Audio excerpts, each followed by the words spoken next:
What's up? Welcome back to Chosen Earth Angel Queen channel, where I'm back with another message. Thank you for tapping into the channel. Thank you to my subscribers. Thank you to anybody new. Welcome. Happy to have y'all here. Let's get into these messages. So the next message, it has to do with taking care of your kids. This is a simple message, but it's a necessary message to say because I don't believe that people understand the value of time spent with your kids, especially men.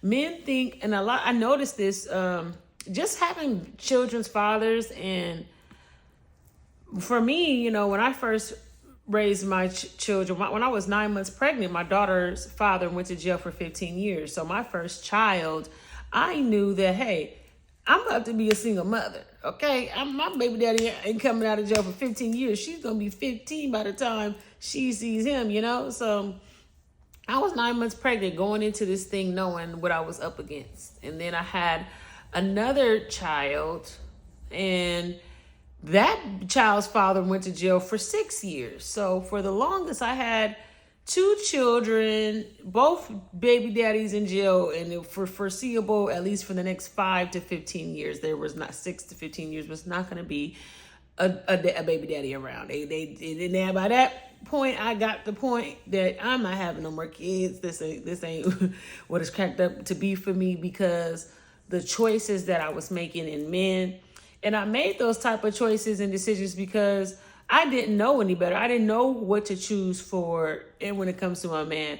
Not to say that my dad wasn't in my life, but my dad was hustling. He worked a lot, so he instilled in me principles and morals. But when it came down to love, those are some of his shortcomings. And nobody's perfect. I don't blame my father. And there's there's things that he may have went through with his father that may have made him the way he was. So it's like, when you look down the line, you can't just be pointing the finger at your parents. You might need to point the finger way back towards slavery. Point it back there, all right? Anyway, that's another story. So when I had my kids, I understood. My parenting was thorough.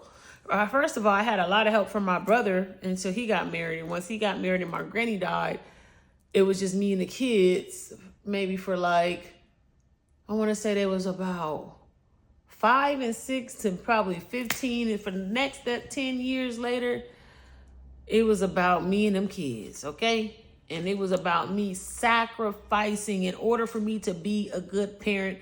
I had to sacrifice my life. I had to sacrifice relationships. I was single. I got married. That didn't work. I was single for a long time, years. And I was there for my kids and spending time with them, the time with them. And I noticed once, my children's fathers got out of jail, or when I had another kid 10 years later, after I had my first two, I ended up 10 years later having another kid. And I noticed that trend with the baby fathers, and they really just feel like, if they're not providing financially, that they can't reach out to see their child.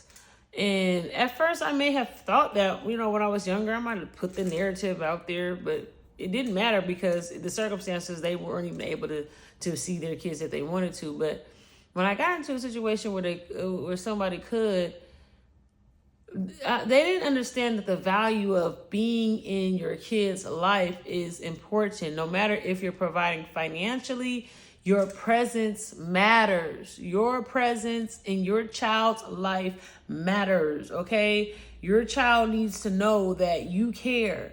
Like, if the child doesn't know that you care, forget the money. The child want to hear your voice. The child want to know, just to know that, okay, another person loves me. Love is more important and valuable than the money.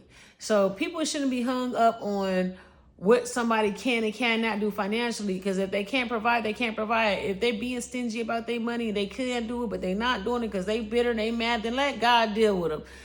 But that should not be a reason why somebody should hold them from seeing their child or talking to their child or communicating with their child. Maybe you might want to, I don't know your circumstances. I don't know, that. But if it's a part of one parent being monitored while they visit somebody, or a conversation maybe being held where they can talk and you can monitor what the conversation is being said, but that communication, that contact from that child here, from that other seed that had that they're connected to, it makes these children feel a lot more healthy and compared to someone who doesn't know that other feeling of how it is to have that other part of them.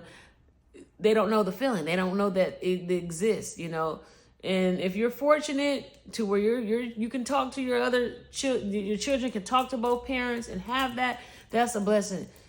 But I feel like more people more men especially, even women out there that don't have custody of their children, you should not think that you need money to be a part of your kid's life. Trust me.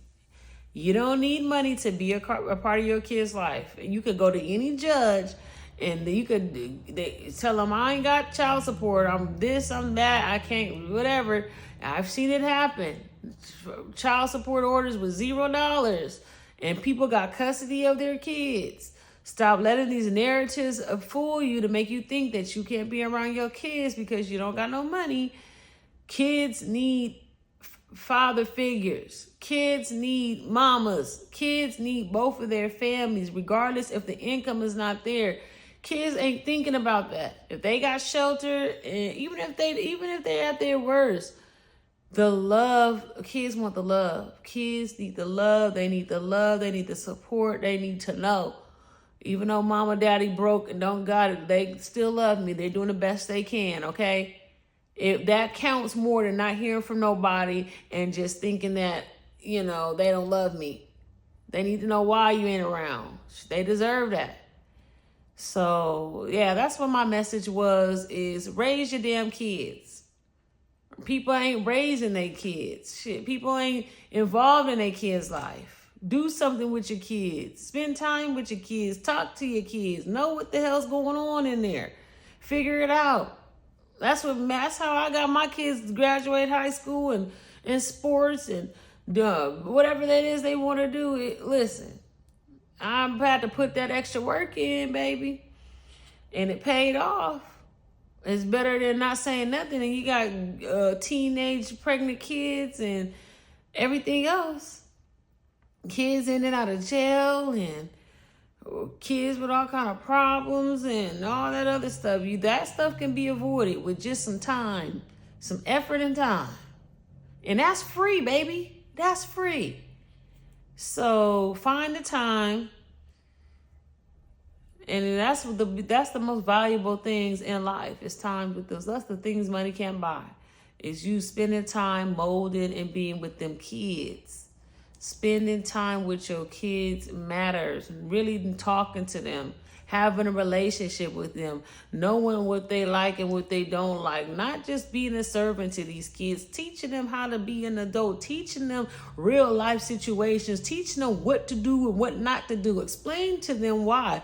I ain't the type of parent where I'll just tell a kid, don't do this. And I ain't got to tell you why. I'm the adult. No. Kids are curious. You need to break this shit down to kids so they be like, all right, I don't want to do it. Because you could tell them not to do it and then they still going to want to do it because they don't understand the severity in it. So I'll be breaking it down. Listen, I'll be using my life as an example and I'm going to break that thing down to them kids. Listen, if you do this, you do that, you know what's going to happen? This is going to happen. And I will be breaking it down. And a lot of lessons my kids didn't avoid it. They didn't even have to go through it because I didn't told them so much of the outcomes of and to make them think that, okay, you know what, I want to make the better choices for myself. Like, you know what, if I make this type of choice, that would happen. If I make this choice, this will happen.